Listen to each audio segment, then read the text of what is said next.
go to dog parks, and I go, I'm terrified of going to the dog park. yes. Now, when we social, the first one I want you to think about, right? Because remember we said there are 2 steps, okay? So is this where we're at today? We're doing socialization today. A little bit more, yeah, and then we'll talk about the others. So the first one's the exposure. And when we say exposure, right, these are the senses. So I want you to think sniffing, watching, listening, and then we usually get your interaction, okay? Okay. As a therapy dog, your first priority is people. Yes. Yeah. So people, environments, right? So meaning this is anything from city stuff to kids, to all people, to that, and you start with exposure. Like, you know, this is the number one. See, and it's not just for therapy dogs, this is for people in general. It's very difficult to have a dog that is a bit, you know, iffy with dogs. It's really difficult if you have a dog that doesn't like people. Yeah. It's a horrible way to live. Yeah. Because most people are like, I just want to go out. And unfortunately, most public people, for some reason, think that they have a right to touch your dog. Okay. So secondly is the exposure to environments. And this also includes tactile feedback. So he's got to learn, the hardest for most dogs is walking over grates. Okay. So there's a, what's called, there's this little train thing somewhere, Wildermere, I don't even know. And there's this bridge that's literally just grates. Okay. And Ziva was like, what? You want me to do what? Walk over the holes? And yeah. So grates are a hard thing for most dogs. Okay. You know, concrete, grass, tiles, those things. I know some dogs who are a bit freaked out by shiny floors. Yeah. So this is so tactile is something a lot of people don't think about. Yeah. And then people being close. So Derry and I, on Monday, we were at the train station in Bassendean, going up and down in the elevator for 15 minutes. Like, people open the door, oh, and I go, going up, and they go, yeah, and I go, don't worry about us, we're just hanging out. And they'll come in, right? And you got 5 or 6 people there. It's not the biggest elevator, so he's crowded, but he's under between my legs. Okay. And then I go push the button, I go up, and I go, thanks guys, have a great day. And then someone comes in, I go, woo, and I go, you're going down? Yeah, don't worry about the dog, just ignore us. And then Okay. And if people want to pet him, do you let them? I have a harness for him that says, in training, give me space. Okay. Therapy dog, yes. Assistance dog, no. Okay. So that's one of the differences. Pet dog, yes. Okay. But you got to read the dog. Okay. So sometimes people want to touch him and the dog's like, no. If the dog's like, pet me! Yeah. No. Wait for him to be a bit more. Okay. Yeah, because that's the other thing, because that's him. He's like, woo! Yeah. Very food orientated, very like people driven. Yeah, like touch, which is lovely. It's we want him to want to be around people. Yes, absolutely. And cuddles. And if you want to, there's a bit of a balance. Okay, so when you post them and people walk up to him and he jumps, he's going to get automatically corrected. Yeah. Okay. Right, so that's fine. He goes to people, they need to bend down. Yep. So Derry jumps very rarely. Okay. Because ever since I've had him, I bend, I lunge, I squat, I deadlift. I do not, people want to say hi, I'm like, get down on your knees. Yeah, okay, get if you're lazy, you don't touch my dog, because you are the puppy, because you are going to teach the jump. Because people are lazy. Yeah. That's it. Yeah. Yes. And the third one then is dogs. Dogs are not a very high priority. Yeah. Okay.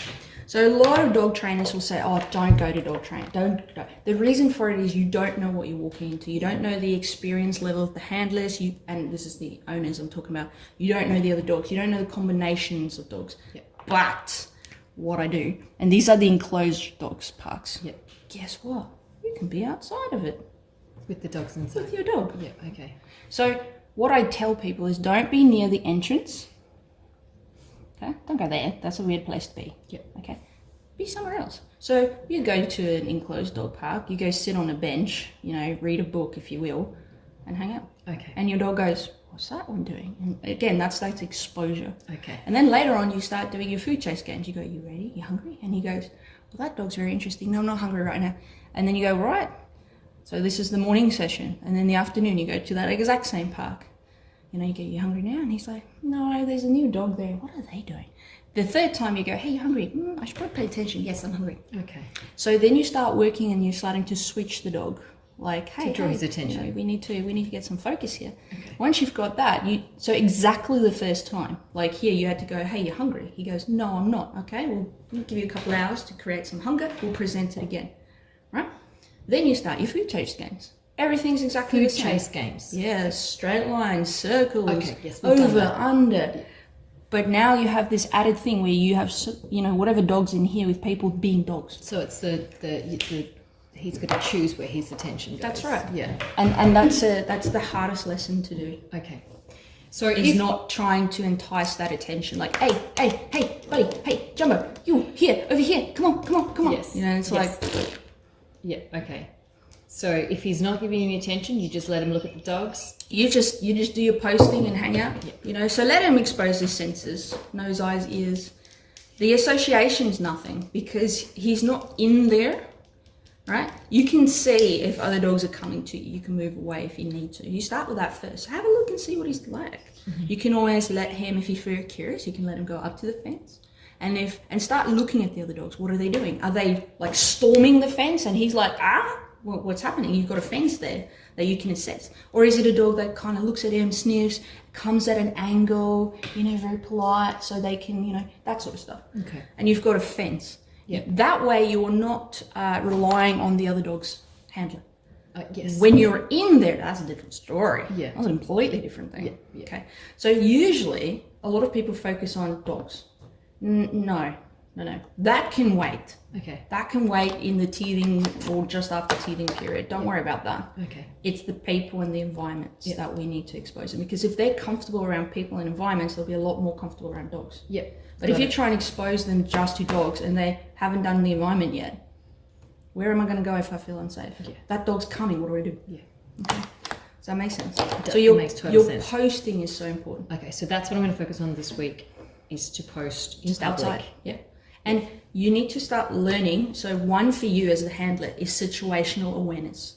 Okay, there's so many people that say to me, that dog came out of nowhere. And yes, there are conditions like that. A car park, you didn't know there was a dog in there, dog jumped out, boom, there he was. You came around a corner, 90-degree corner, boom, there's a dog. I get it. Most of the time it's because it's a blind spot. You weren't watching. Yeah. Okay. Yeah. The second thing is you need to be able to advocate. Okay. So if there's a dog off leash or there's a dog and a person, you get a funny feeling, you tell them. You're like, hey, my puppy. Yeah, my puppy is being trained. Can you give us some space? Yeah. Okay. You can be very polite. Yeah. And if people still kind of push, you can start to learn to be more assertive. More assertive, yeah. Okay. Some people prefer not to be confrontational, so they'll cross a road.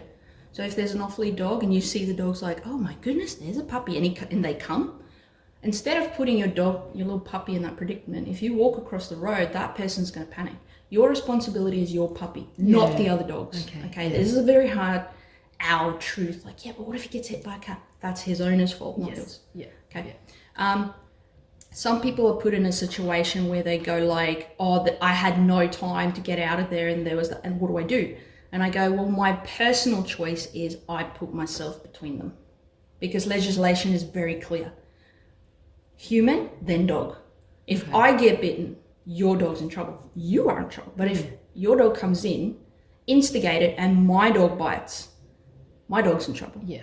He's a puppy.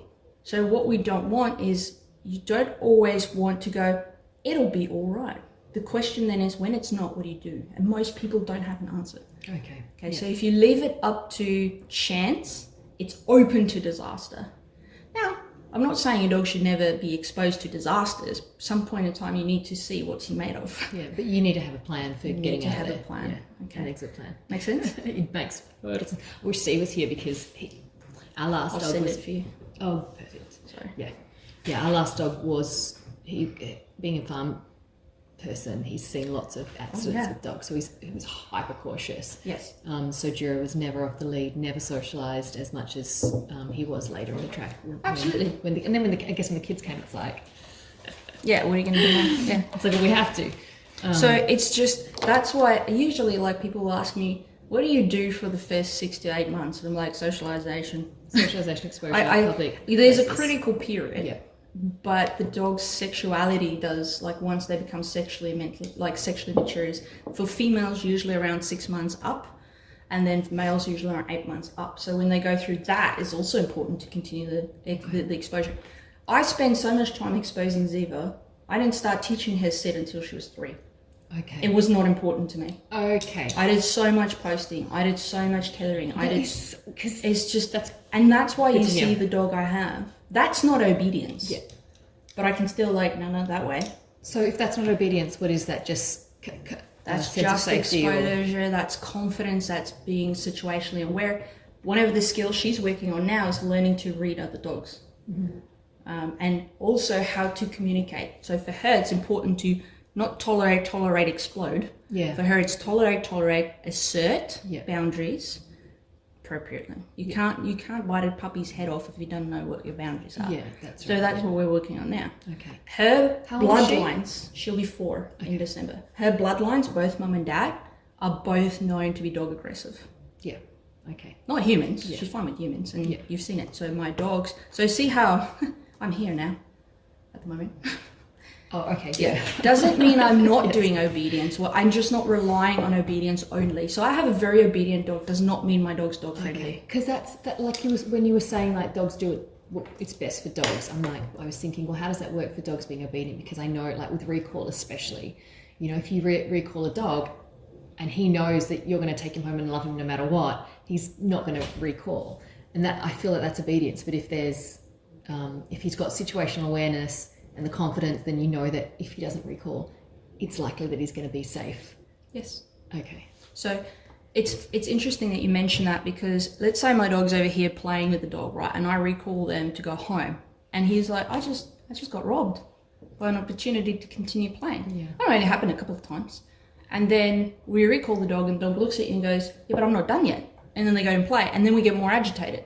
Right? Because we're like, get here. And then eventually the dog's like, all right, I think I've had my fun. I'll see you tomorrow. Comes up, you're agitated. Don't you do that again. And the dog looks at you and goes, well, okay. I'm going to do this next time because this isn't fun. Next time you call the dog, I'm not done yet. Starts to hear and see and smell that you're a bit more aggro, doesn't know why. And they go, I'll just give you some time to cool off, okay? Yeah. Right, yeah. They don't understand it's because they didn't come. Yeah. Secondly, if you recall and the dog's like, I don't know if it is safe. Yeah. If an obedience command, if the goal is to be safe and the obedience command doesn't keep the dog safe, it will never be obedient again. Yeah.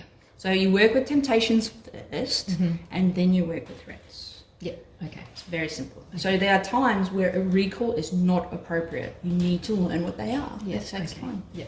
Okay. So much to learn. But it's great. The thing is, it's okay. Like, I'm here. And you're curious, and I want you to experiment. And you're going to make mistakes. He's going to make mistakes. That's okay. Oh, I'm making so many mistakes. That's fine, though. But he can sit. He can sit, and that's fine. Because people are like, well, have you taught, does he sit? Oh, he doesn't sit. And I'm like, well, we haven't.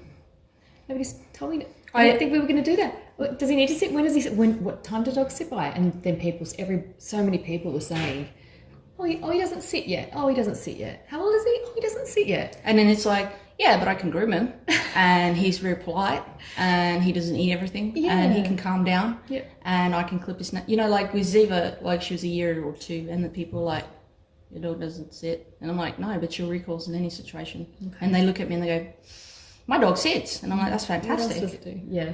But I can tell when he's sitting, he's like, where's the food? Is this when you sit? Yes. It's like not, it doesn't, I don't feel that there's a real application for it. No. Yeah.